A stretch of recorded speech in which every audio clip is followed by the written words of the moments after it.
Engineering मटेरियलको नयाँ लेक्चरमा first इयरका भाइ बहिनीहरू सबैजनालाई स्वागत छ।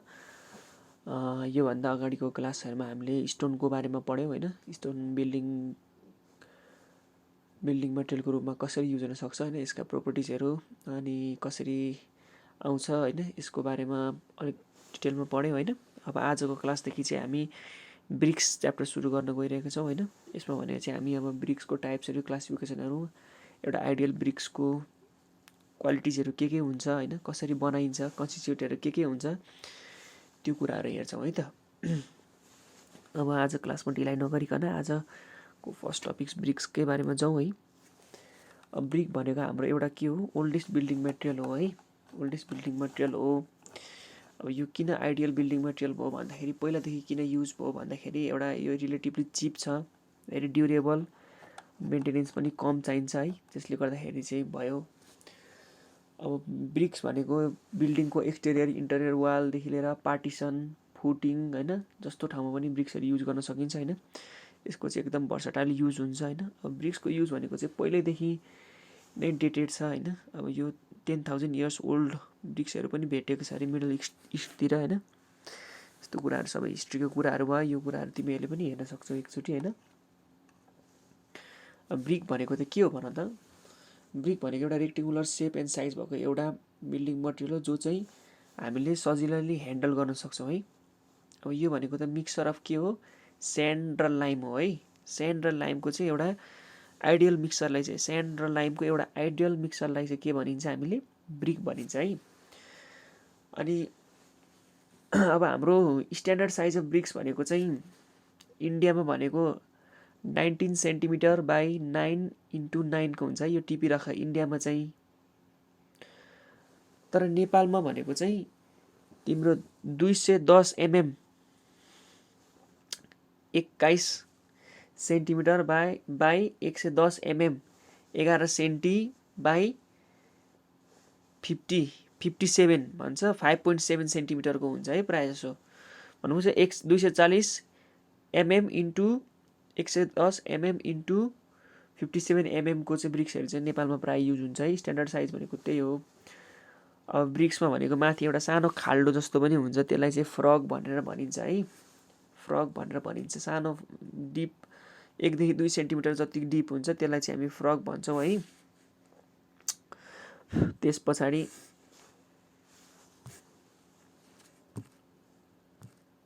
अब ब्रिक्स किन त, ब्रिक्स हामीले किन बिल्डिङ मेटेरियलको रूपमा युज गर्छौँ है, त्यसको बारेमा पढौँ हामीले है। ब्रिक भनेको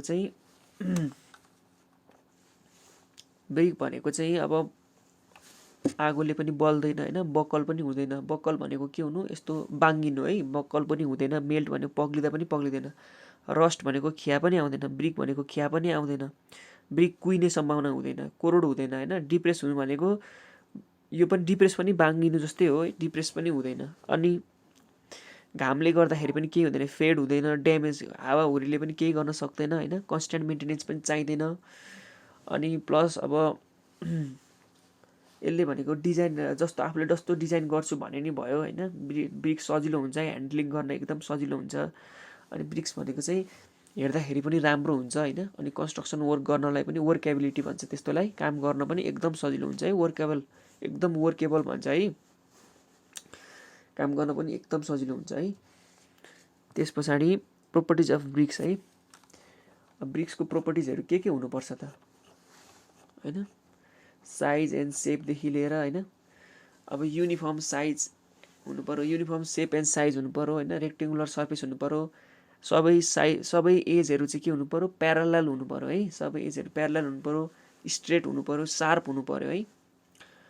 कलर भनेको जहिले पनि ब्रिक भनेको चाहिँ युनिफर्म डिप रेड कलर हुनु पऱ्यो क्या, जहिले पनि युनिफर्म डिप रेड कलर हुनु पऱ्यो। अब यो कलर भनेको चाहिँ तिम्रो यसको कम्पोजिसनले पनि फरक पार्छ होइन। अब डिप रेड कलर छैन भने चाहिँ त्यसको कम्पोजिसनमा अलिकति चेन्ज आएको छ भन्ने कुरा बुझिन्छ है। अनि अर्को टेक्सचर अर कम्प्याक्टनेस भनेर भन्छ है। एकदम कम्प्याक्ट हुनु पऱ्यो होइन, एकदम कम्प्याक्ट हुनु पऱ्यो। अब टेक्स्चर भन्नु मतलब धेरै चिल्लो पनि हुनु भएन, धेरै चिल्लो भयो भने के हुन्छ यसले मसला समात्दैन अथवा मोटार समात्दैन है। भन्नुको मतलब अलिअलि चाहिँ कस्तो हुनु पर्यो, टु स्मुथ चाहिँ हुनु भएन, तर ठिकैको स्मुथ चाहिँ हुनु पर्यो है। अब मोटार भन्नु मतलब मसलै चिप्लिने गरी चाहिँ स्मुथ पनि हुनु भएन, अनि एकदम युनिफर्म टेक्स्चर हुनु पर्यो होइन। अनि अब जस्तो लाग्यो अब त्यसको सर्फेसमा चाहिँ अब सानो सानो फिसर्सहरू, सानो सानो दुलोहरू त्यस्तोहरू चाहिँ हुनु भएन है। कम्प्याक्ट हुनु पर्यो, एकदम हलो हुनु भएन होइन, पोरोस हुनु भएन, एकदम कम्प्याक्ट हुनु पर्यो है। अब वाटर अब्जर्प्सन भनेको चाहिँ ब्रिकले कहिले पनि आफ्नो 20% भन्दा बढी आफ्नो ड्राई वेटको 20% भन्दा बढी चाहिँ पानी कहिले पनि एब्जर्ब गर्नु हुँदैन है 24 आवर्ससम्म पानीमा डुबाउँदाखेरि। अनि क्रसिङ स्ट्रेन्थ भनेको कहिले पनि 10 न्युटन पर एमएम स्क्वायर भन्दा कम हुनु हुँदैन, 10 न्युटन पर एमएम स्क्वायर भन्दा कम हुनु हुँदैन। 10 न्युटन पर एमएम स्क्वायर भनेको अब यो एमएम स्क्वायर, न्युटन पर एमएम स्क्वायर भनेको पास्कलको युनिट हो है, यो तिमीहरूलाई थाहा छ होला, प्रेसरको युनिट हो। भनेपछि 10 पास्कल भन्दा त्यसको कम चाहिँ कम्प्रेसिभ स्ट्रेन्थ हुनु भएन है। अनि त्यही हो ड्युरेबिलिटी भनेको एकदम ड्युरेबल हुनु पर्यो है। क्रसिङ स्ट्रेन्थ भनेको चाहिँ 10 न्युटन पर एमएम स्क्वायर हुनु पर्यो। यो कुराहरू तिमीहरूले स्टडी गर है। अब क्लासिफिकेसन अफ ब्रिक्स है। ब्रिक भनेको कसरी क्लासिफाई गरिएको छ त, कसरी के आधारमा क्लासिफाई गरिएको छ होइन।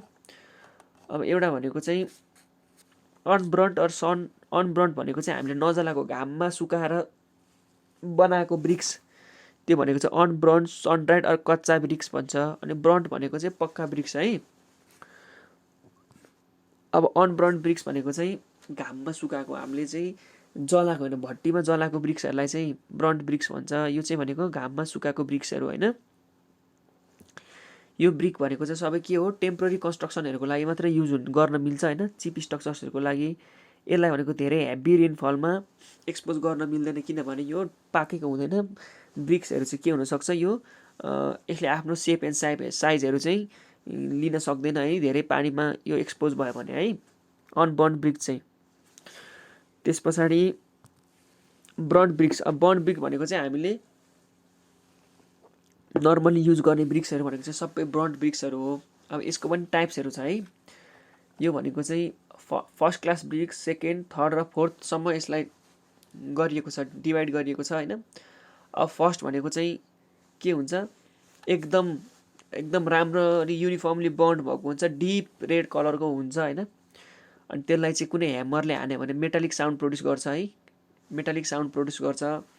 कुनै पनि फ्ल हुँदैन, क्र्याक्सहरू हुँदैन होइन, युनिफर्म टेक्स्चर हुन्छ, इक्वल इन साइज हुन्छ होइन, सबै प्यारलल हुन्छ, एजहरू सार्प एजहरू हुन्छ होइन, त्यस्तै हुन्छ। अनि वाटर एब्जर्प्सन भनेको चाहिँ कति हुन्छ, 12 देखि 15% अफ इट्स ड्राई वेट हुन्छ है। 12 देखि 15%सम्म यसले एब्जर्ब गर्छ 24 घन्टासम्म डुबाउँदाखेरि। कम्प्रेसिभ स्ट्रेन्थ भनेको चाहिँ कति हुन्छ, अघि मैले मिनिमम पनि कति भनेको थिएँ, 10 न्युटन पर एमएम स्क्वायर भनेको थिएँ है, 10 न्युटन पर एमएम स्क्वायर भनेको थिएँ। तर यो 10 एमपिए भनेको चाहिँ, एम भनेको के हो, 10 को पावर 6 मेगा, यो बुझ है तिमीहरूले। एम भनेको 10 को पावर 6 हो, पास्कल भनेको के हो, न्युटन पर एमएम स्क्वायर। भनेपछि अघि मिनिमम पनि 10 हुनुपर्ने थियो है, अब अहिले चाहिँ कति हुनु पर्यो, 10 × 10 को पावर 6 पास्कल चाहिँ हुन्छ अरे यसको स्ट्रेन्थ, त्योभन्दा पनि बढी हुन्छ अरे है। एमपिए भनेको चाहिँ त्यो है, मेगा पास्कल। कम्प्रेसिभ स्ट्रेन्थको युनिटै मेगा पास्कल हो है। त्यस पछाडि सेकेन्ड क्लास ब्रिक भनेको चाहिँ त्यही हो। अघि वाटर एब्जर्प्सन कति थियो, 12 देखि 15 थियो, यसमा 16 देखि 20 हुन्छ। जति बढी एब्जर्ब गर्यो त्यति नराम्रो त हो होइन। अनि कम्प्रेसिभ स्ट्रेन्थ भनेको 10 देखि बढी हुनु पर्थ्यो, यहाँ भनेको के हुन्छ, 7 देखि 10 सम्म हुन्छ। सर्फेसहरू भनेको समहाउ अलिकति फर्स्ट क्लास ब्रिक भन्दा अलिकति रफ, अलिअलि डिस्टर्टेड हुन्छ होइन, सार्प हुँदैन, त्यही हो। ब्रिक सो इफ्लोरेसेन्स भनेको चाहिँ, इफ्लोरेसेन्स भनेको चाहिँ एउटा ब्रिकको एउटा डिफेक्ट जस्तो हो है। त्यो भनेको चाहिँ तिम्रो के हुन्छ, त्यहाँ भएको प्रेजेन्ट भएको सोल्भल साल्ट्सहरू, ब्रिकमा भएको सोल्भल साल्टहरूले चाहिँ गर्दाखेरि चाहिँ पानीमा डुबाउँदाखेरि एउटा ब्रिकमा सेतो खालको प्याचहरू, सेतो खालको एउटा प्याच देखिने हुन्छ होइन। त्यो ब्याचलाई चाहिँ इफ्लोरेसेन्स भन्छ होइन। त्यो चाहिँ पछि अब डिफेक्ट्स अफ ब्रिकमा पनि पढौँला होइन, डिफेक्ट्स अफ ब्रिकहरूमा पनि पढौँला। त्यो अहिले इफ्लोरेसेन्स देखाउँछ भन्ने चाहिँ बुझिराख होइन। अनि अब सेकेन्ड क्लास ब्रिक भनेको चाहिँ तिम्रो एकदम ठुल्ठुलो लोड बेरिङ स्ट्रक्चर भनेको इटाको मात्रै घर हुन्छ नि, पिल्लरहरू नलगाएको, त्यस्तोलाई लोड बेरिङ स्ट्रक्चर भन्छ। लोड बेरिङ स्ट्रक्चरमा चाहिँ 2 तलेभन्दा बढी छ भने यो सेकेन्ड क्लास इटा युज गर्न मिल्दैन है। त्यसपछि थर्ड क्लास भनेको त्यही हो, फेरि 25% जति यसको ड्राई वेट हुन्छ, ड्राई वेटबाट यसले एब्जर्ब गर्छ पानी। कम्प्रेसिभ स्ट्रेन्थ भनेको 3.5 देखि 7 MPa हुन्छ। अनि यो चाहिँ अन्डरब्रन्ड हुन्छ, यो चाहिँ नपाकेको हुन्छ है, नपाकेको इटा है, भट्टीमा धेरै नपाकेको इटा। अब सर्फेसहरू रफ हुन्छ, सार्प हुँदैन, डिस्टर्टेड हुन्छ। साउन्ड भनेको चाहिँ मेटालिक साउन्ड नगरेर के हुन्छ, डल साउन्ड प्रोड्युस गर्छ, एकदम ढक ढक जस्तो साउन्ड प्रोड्युस गर्छ होइन। अब थर्ड भनेको चाहिँ अन्डरब्रन्ड हो। फोर्थ भनेको चाहिँ फेरि ओभरब्रन्ड, धेरै पाक्यो भने के हुन्छ, एकदम कालो कलरको हुन्छ होइन, डार्क कलरको हुन्छ, हाइली डिस्टर्टेड हुन्छ होइन। अब यो भनेको चाहिँ प्रायः चाहिँ कहाँ युज गरिन्छ भन्दाखेरि रोडहरूतिर चाहिँ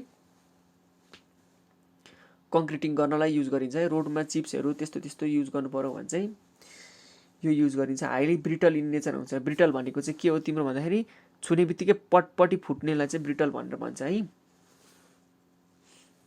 यो भनेको चाहिँ फोर्थ क्लास इटा हो। अब यो भनेको चाहिँ तिम्रो के हो, जेनरल क्लासिफिकेसन हो, हामीलाई चाहिने मेन क्लासिफिकेसन चाहिँ यो हो। अब अरू क्लासिफिकेसन पनि यसलाई गर्न मिल्छ। अब अन द बेसिस अफ युजमा पनि गर्न सकिन्छ होइन। अब फिनिस खालको अब टाइप्सहरू, ब्रिकको टाइप्सहरू पनि हुन्छ, अर्को कुन ब्रिकको सेपहरू पनि फरक खालको पनि हुन्छ, सर्कुलर ब्रिक्सहरू पनि हुन्छ होइन, हल्लो ब्रिक्सहरू पनि हुन्छ। अब त्यो कुरा त्यस्तो धेरै इम्पोर्टेन्ट छैन। मेन इम्पोर्टेन्ट भनेको चाहिँ यो first, second, third, fourth class of ब्रिकहरू हो है। यो कुरा तिमीहरूले हेर। अब ब्रिक केबाट बनेको हुन्छ त होइन। अब गुड क्वालिटी अफ ब्रिक बन्नको लागि चाहिँ के हुनुपर्छ भन्दाखेरि क्ले र स्यान्डको चाहिँ प्योर मिक्स हुनुपर्छ है। अब त्यस्तो प्योर मिक्स, यसको प्रोपोर्सन, यसको इन्ग्रिडियन्ट्सहरू चाहिँ मजाले मिल्यो भने चाहिँ के हुन्छ, तिम्रो राम्रो ब्रिक्स, गुड क्वालिटी ब्रिक्स होइन, फर्स्ट क्लास ब्रिक्स चाहिँ बन्न सक्छ। अब एउटा गुड क्वालिटी ब्रिक्समा चाहिँ के हुन्छ त, के कन्स्टिट्युटहरू चाहिँ कति हुनुपर्छ भन्ने कुरा चाहिँ म भन्न गइरहेको छु है। त्यसलाई चाहिँ ब्रिक अर्थ भनेर भन्छ है। गुड क्वालिटी ब्रिक अर्थमा चाहिँ के हुनुपर्छ भन्दाखेरि सिलिका, एल्मुनिया अर क्ले भनेको चाहिँ 20 देखि 30% हुनुपर्छ है। सिलिका अर स्यान्ड भनेको 50 देखि 60 हुनुपर्छ। लाइम भनेको 2 देखि 5% हुनुपर्छ।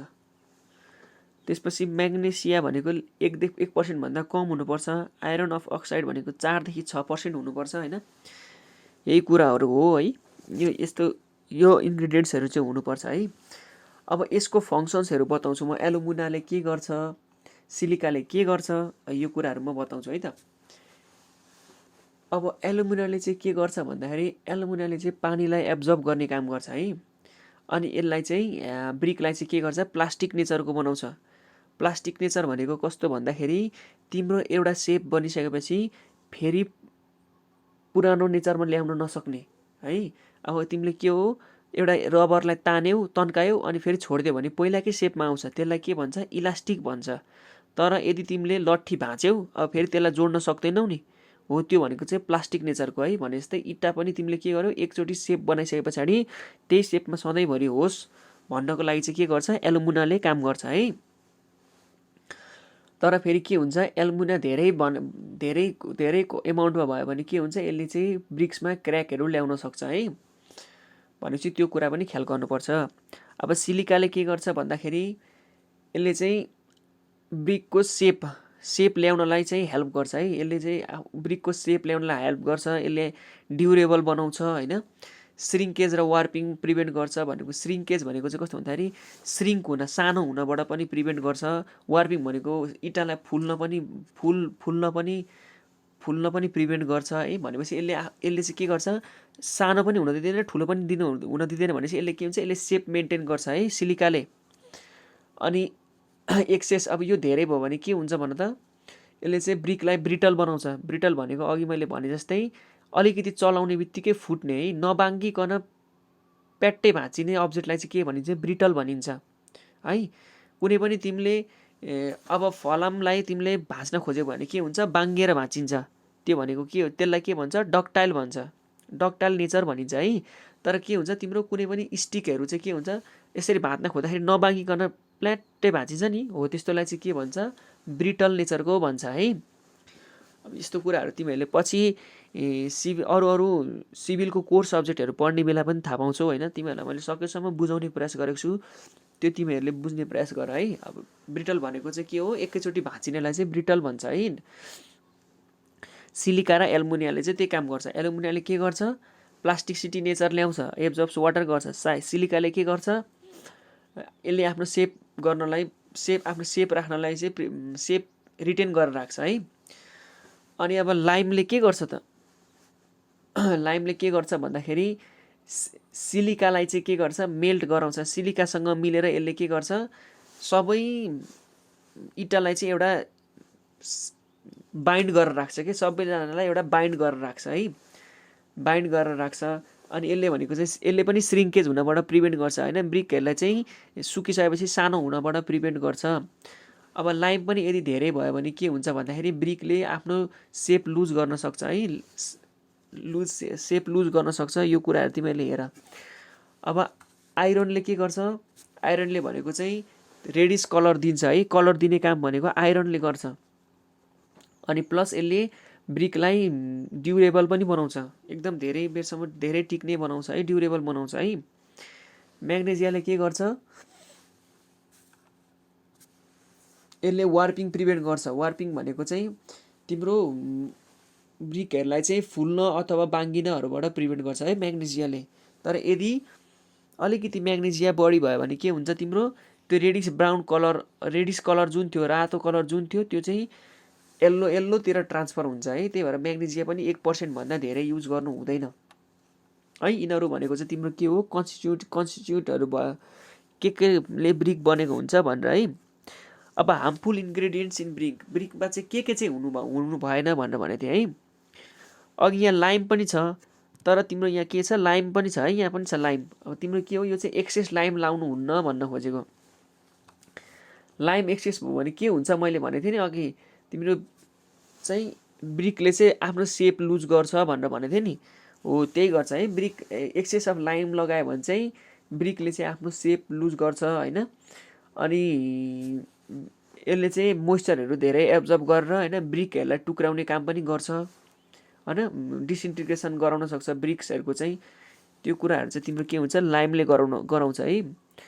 अनि तिम्रो अल्काली धेरै प्रेजेन्ट भयो भने चाहिँ के हुन्छ भन्दाखेरि अघि मैले भनेको थिएँ नि, इफ्लोरेसेन्स हुन्छ भनेर, हो इफ्लोरेसेन्स गराउँछ है। इफ्लोरेसेन्स भनेको चाहिँ तिम्रो के हो, पानीमा डुबाउँदा अथवा वेदरिङ एक्सनले गर्दाखेरि चाहिँ, अथवा यसले पानी एब्जर्ब गरिसके पछाडि चाहिँ के हुन्छ भने ग्रे व्हाइट पाउडर डिपोजिट, सानो एउटा धब्बा जस्तो आउँछ क्या, सेतो सेतो धब्बाहरू जस्तो आउँछ इँटामा, जसले गर्दाखेरि चाहिँ के हुन्छ, इँटालाई चाहिँ यसले बिस्तारै बिस्तारै धुलो बनाउन थाल्छ कि, टुक्राउन थाल्छ, हो त्यसलाई चाहिँ के हुन्छ, इफ्लोरेसेन्स भन्छ है। त्यो इफ्लोरेसेन्स चाहिँ के हुन्छ भन्दाखेरि त्यहाँ भएको इँटामा भएको अल्कालीहरू चाहिँ, अल्कालाइन सल्ट्सहरू चाहिँ तिम्रो पानीसँग रियाक्ट गरेर के हुन्छ, क्रिस्टलाइजेसन भएको, क्रिस्टल फर्म गरेको, प्रेसिपिटेसन भएको है। त्यो प्रेसिपिटेट चाहिँ के हुन्छ, इँटामा सेतो सेतो एउटा प्याचको नेचरमा प्याच जस्तो भएर चाहिँ निक्लिन्छ है। त्यसलाई चाहिँ इफ्लोरेसेन्स हुन्छ भनेपछि अल्काली धेरै भयो भने के हुन्छ, इफ्लोरेसेन्स हुने रहेछ। अब पेबल्स स्टोन, अब तिम्रो के हुन्छ, त्यो इँटा बनाउने माटोमा चाहिँ गिट्टीहरू, सानो सानो ढुङ्गाहरू भयो भने के हुन्छ, पछि इँटा बनिसके पछाडि यसले के हुन्छ, राम्ररी मिक्स हुन दिँदैन, होमोजिनियस मिक्स हुन दिँदैन। अनि प्लस क्र्याकहरू आउने सम्भावनाहरू बढी हुन्छ है। अनि आइरन पाइराइट भन्ने हुन्छ, यसले चाहिँ के गर्छ, ब्रिकलाई चाहिँ डिकम्पोज गराउन सक्छ। भन्नु मतलब यसले पनि ब्रिक्सलाई चाहिँ अक्सिडाइज भएर डिकम्पोज गराउन सक्छ, पिस पिसमा टुक्राउन सक्ने धेरै प्रोबेबिलिटी हुन्छ है आइरन पाइराइट भयो भने। अनि यसले के हुन्छ, ब्रिक्सको कलरहरू पनि डिस्कलर गरिदिन्छ है आइरन पाइराइटले। अब अर्ग्यानिक मेटलहरूको त तिमीलाई भन्नै परेन। अर्ग्यानिक मेटलले के गराउँछ भन्दाखेरि तिम्रो अर्ग्यानिक मेटेरियल त सुरुमा त हुन्छ मिक्स गर्ने बेलामा, तर के हुन्छ ब्रिक बनिसकेपछि के हुन्छ त्यो अर्ग्यानिक मेटेरियल कुहिएर जान्छ भित्रभित्र आफै हराउँछ अनि त्यसले के हुन्छ ब्रिक्सभित्र सानो सानो पालहरू हल्लो स्ट्रक्चरहरू धोद्रे बनाउँछ क्या भित्र पनि खाली खाली बनाउँछ जसले गर्दाखेरि चाहिँ ब्रिकको डेन्सिटी पुग्दैन है डेन्सिटी पुग्दैन यसले आफूले चाहे जति स्ट्रेन्थ लिन सक्दैन है यो भनेको चाहिँ तिम्रो के हो अर्ग्यानिक मेटेरियलले चाहिँ त्यस्तो गराउँछ अर्ग्यानिक मेटेरियलले चाहिँ त्यस्तो गराउँछ है भनेपछि हाम्रो रिक्वायरमेन्ट अफ गुड ब्रिक अर्थ भनेको चाहिँ अब राम्रो मेटेरियलमा चाहिँ राम्रो हाम्रो माटोमा चाहिँ इँटा बनाउने माटोमा चाहिँ के हुनुपर्छ भन्दाखेरि स्यान्ड पनि राम्रो हुनु पर्यो सिल्ट क्ले मजाले मिलेको प्रोपर प्रोपोर्सन हुनु पर्यो प्लास्टिक नेचरको हुनु पर्यो हैन इलास्टिक नेचरको हुनु भएन प्लास्टिक नेचरको हुनु पर्यो है अनि साल्टी वाटरहरूसँग मिक्स नभएको हुनु पर्यो साल्टी वाटरहरूसँग मिक्स भएको रहेछ भने के हुन्छ हो त्यस्तै इफ्लोरेसेन्स हुन्छ भनेपछि साल्टी वाटरसँग मिक्स नभएको हुनु पर्यो free from vegetables and organic म्याटरहरूबाट फ्री हुनु पर्यो अर्को भने के हुन्छ पेबल्सहरू हैन ग्रिड्सहरू त्यस्तोबाट चाहिँ के हुनु पर्यो फ्री हुनु पर्यो है भनेपछि अब अहिलेसम्म पढ्दाखेरि हामीले के थाहा पायौँ भन्दाखेरि ब्रिक्समा कन्स्टिट्युएन्टहरू के हुन्छ ब्रिक कस्तो क्लासिफिकेसनहरू हुन्छ भनेपछि एउटा युनिफर्म आइडियल गुड ब्रिकमा चाहिँ के हुनुपर्छ त भनेर चाहिँ यहाँनिर ब्रिक भनेको के हुनुपर्छ युनिफर्म सेप एन्ड साइजको हुनुपर्छ अनि युनिफर्म सेप एन्ड साइजको हुनुपर्छ अनि अर्को भनेको चाहिँ यसले भनेको चाहिँ आफ्नो वेटको 1/6 ड्राई वेटको 1/6 भन्दा बढी चाहिँ यसले के हुनु पर्यो पानी एब्जर्ब गर्नु भएन अथवा कुनै पनि कन्डिसनमा आफ्नो वेट भन्दा 25% चाहिँ पानी यसले एब्जर्ब गर्नु भएन हैन तिमीले ब्रिकमा चाहिँ यसरी आफ्नो नङले यसरी कोतर्दाखेरि कोतरिनु भएन है त्यहाँनिर चाहिँ कुनै पनि एउटा लाइन बस्नु भएन त्यस्तो हार्ड हुनुपर्छ है अनि मिनिमम क्रसिङ स्ट्रेन्थ भनेको चाहिँ 10.5 पास्कल हुनु पर्यो है 10.5 न्युटन पर एमएम स्क्वायर हुनु पर्यो अनि कुनै पनि ब्रिक चाहिँ 5.5 न्युटन पर एमएम स्क्वायरको हुनु भएन हैन 1200 डिग्री सेल्सियस सम्मको यसले टेम्परेचर चाहिँ रेजिस्ट गर्न सक्नु पर्यो इफ्लोरेसेन्स हुनु भएन अनि थर्मल कन्डक्टिभिटी हुनु भएन यसले हिटहरू ट्रान्सफर गर्नु भएन है सकेसम्म इन्सुलेटिङ भयो भने राम्रो हुन्छ है यो चाहिँ क्वालिटिज अफ गुड ब्रिक्स है अब म्यानुफ्याक्चर अफ ब्रिक्सको बारेमा पढौँ है म्यानुफ्याक्चर अफ ब्रिक्सको बारेमा चाहिँ आज हामी प्रिपरेसन अफ क्ले मात्रै पढ्छौँ हैन अर्को क्लासमा मोल्डिङ र ड्राइङको बारेमा पढ्छौँ हैन अब प्रिपरेसन अफ क्ले भनेको चाहिँ तिम्रो मुस्ने जुन माटो हुन्छ त्यो माटोलाई चाहिँ कसरी प्रिपेयर गर्ने हो त्यसलाई चाहिँ के भनिन्छ प्रिपरेसन अफ क्ले मेथड्स भनिन्छ हैन प्रिपरेसन अफ क्ले गर्ने बेलामा के गरिन्छ पहिला साइट सेलेक्ट गरिन्छ कहाँको माटो युज गर्ने भनेर पहिला साइट सेलेक्ट गरिन्छ त्यस पछाडि अनसोइलिङ गरिन्छ त्यस पछाडि डिगिङ गरिन्छ क्लिनिङ गरिन्छ वेदरिङ गरिन्छ ब्लेन्डिङ गरिन्छ अनि टेम्परिङ गरिन्छ है सबैलाई म एक गरी एक्सप्लेन गर्छु राम्ररी सुन अब सेलेक्सन अफ साइट भनेको चाहिँ तिम्रो आफूलाई सुटेबल ठाउँ पर्ने हैन राम्रो स्यान्ड ठाउँमा चाहिँ गएर पहिला साइट सेलेक्ट गर्ने त्यस पछाडि अनसोइलिङ गर्नुको मतलब भनेको चाहिँ के भन्दाखेरि माथिको त्यो ठाउँको चाहिँ माथिको 20 सेन्टी जति माटो चाहिँ खनेर फाल्दिने त्यो भनेको चाहिँ के भन्दाखेरि 20 सेन्टी जति माटोमा चाहिँ तिम्रो पेबल ग्राभलहरू हुन्छ रुखको जराहरू हुन्छ हैन त्यही भएको भएर 20 सेन्टी जति गहिरो खनेर चाहिँ त्यति माटो चाहिँ पुरै फालिदिने है त्यस पछाडि त्यहाँ भन्दा मुनिको माटो चाहिँ हामीले युज गर्न सक्छौं त्यस पछाडि डिगिङ गर्न थाल्ने डिगिङ गरे पछाडि के गर्ने त्यो सबै माटोलाई चाहिँ डिगिङ गर्दै एउटा थुप्रो बनाउँदै राख्ने डिगिङ गरेर है अनि पानी परेको बेलामा डिगिङ गर्नु हुँदैन पानी नपरेको बेलामा चाहिँ डिगिङ गर्नुपर्ने हुन्छ हैन म्यानुअली एक्सकाभेट मान्छेले एक्सकाभेट गर्नु पर्यो यो डिगिङ चाहिँ अब मेसिनले एक्सकाभेट गर्दाखेरि के हुन्छ तिम्रो ढुङ्गाहरू पनि मिक्स हुने सम्भावना बढी हुन्छ हैन त्यही भएर मान्छेले चाहिँ म्यानुअली एक्सकाभेट गर्ने 3 नम्बरमा क्लिनिङ गर्दा अब डिगिङ गरेको माटोमा पनि केही तिम्रो अब पेबल्सहरू रक्स रुखको जराहरू हुन सक्छ त्यो कुराहरू चाहिँ मान्छेले म्यानुअली बसेर त्यो सफा गर्दै गर्ने डिगिङ गर्दै जाँदा है त्यसपछि वेदरिङ गर्ने भनेको चाहिँ तिम्रो हरेक थुप्रोहरू 60 देखि 120 सेन्टिमिटर सम्मको अग्लो थुप्रोहरू बनाएर राखेको हुन्छ हैन अनि यो चाहिँ लगभग के गरिन्छ वेदरिङ भनेको चाहिँ तिम्रो के हो घाममा त्यो थुप्रोलाई चाहिँ त्यतिकै 1 महिनासम्म छोड्दिने एक मिनिमम पनि 1 महिनादेखि 6 महिनासम्म छोड्दिने है त्यो छोडिदियो भने चाहिँ के हुन्छ, माटो भनेको चाहिँ मजाले मिक्स हुन्छ। अनि त्यहाँनिर यदि कुनै इम्प्युरिटिजहरू छ भने अक्सिडाइज भएर जान्छ होइन। सोलुबल साल्टहरू पनि के हुन्छ, रेनफलहरूले गर्दाखेरि इरोड भएर जान्छ है। जसले गर्दाखेरि चाहिँ ब्रिकको लागि चाहिँ एकदम युजफुल सोइल मात्रै रहन्छ है। अनि तिम्रो प्लास्टिसिटी पनि इन्क्रिज हुन्छ। अब क्लेको स्ट्रेन्थ पनि इन्क्रिज हुन्छ है। त्यसरी चाहिँ तिम्रो के हुन्छ, एक्सपोज गर्दाखेरि अनि त्यसरी सुकाउँदाखेरि हरेक तिमीले अब 1 महिना सुकाउँछौ भने 15 दिनमा चाहिँ त्यो माटोलाई चाहिँ एकचोटि चलाइदिनु पर्ने हुन्छ है, त्यो वेदरिङ गर्दाखेरि चाहिँ। यो भनेको चाहिँ तिम्रो के हो, वेदरिङ हो। भनेपछि सुरुमा अनसोइलिङ गर्ने भनेको माथिको 20 सेन्टिमिटरको लेयर फालिदिने, त्यसपछि खाल्डो खन्नु मतलब माटो निकाल्ने, त्यो माटोहरूलाई फोहोरहरू छ कि टिप्ने। वेदरिङ भनेको चाहिँ तिम्रो अनि घाममा सुकाइदिने मजाले 1-1.5 महिनासम्म, 2 महिना, 6 महिनासम्म भनौँ न, म्याक्सिमम् 1 महिनादेखि 6 महिनासम्म। त्यस पछाडि ब्लेन्डिङ भनेको चाहिँ अब तिम्रो करेक्ट एमाउन्टमा तिम्रो अब त्यो बालुवामा पानीहरू हालेर चाहिँ त्यसलाई के गर्ने, मिक्स गर्ने, युनिफर्मली मिक्स गरिदिने है, युनिफर्मली मिक्स गर्ने। अब तिम्रो धेरै पानी हाल्यो भने के हुन्छ, तिम्रो पछि तिमीलाई त्यो साँचो भन्छ नि, इँटा बनाउने साँचो, इँटाको सेप दिने एउटा रेक्टेङ्गुलर सेपको बक्स, मोल्डिङ भन्छ त्यसलाई, त्यसमा त्यसले आफ्नो सेपहरू चाहिँ लिन सक्दैन। अब कम पानी हाल्यो भने पनि तिमीलाई के हुन्छ, धेरै साह्रो भएर काम गर्न गाह्रो हुन्छ। भनेपछि ठिक्क काम गर्न सजिलो हुने, वर्केबल हुने जति पानी चाहिँ हाल्ने है। एक्सेसिभ भयो भने के हुन्छ, तिमीहरूलाई नै गाह्रो हुन्छ, आफूलाई मिक्स गर्न गाह्रो हुन्छ। त्यसलाई चाहिँ के भन्छ, ब्लेन्डिङ भन्छ है। ब्लेन्डिङ भनेको चाहिँ सबै मटेरियलहरू हालेर त्यसलाई मिक्स गर्ने। अब टेम्परिङ भनेको चाहिँ तिम्रो के गर्ने, अब त्यसलाई मुस्ने, एकदम मुस्नु पर्यो, लास्टै धेरै मुस्नु पर्यो। जति धेरै राम्रो मुस्यो त्यति, अब तिमीले सुक्खा रोटी बनाए जस्तै हो, जति राम्रो मुस्यो त्यति नरम हुन्छ भने जस्तै।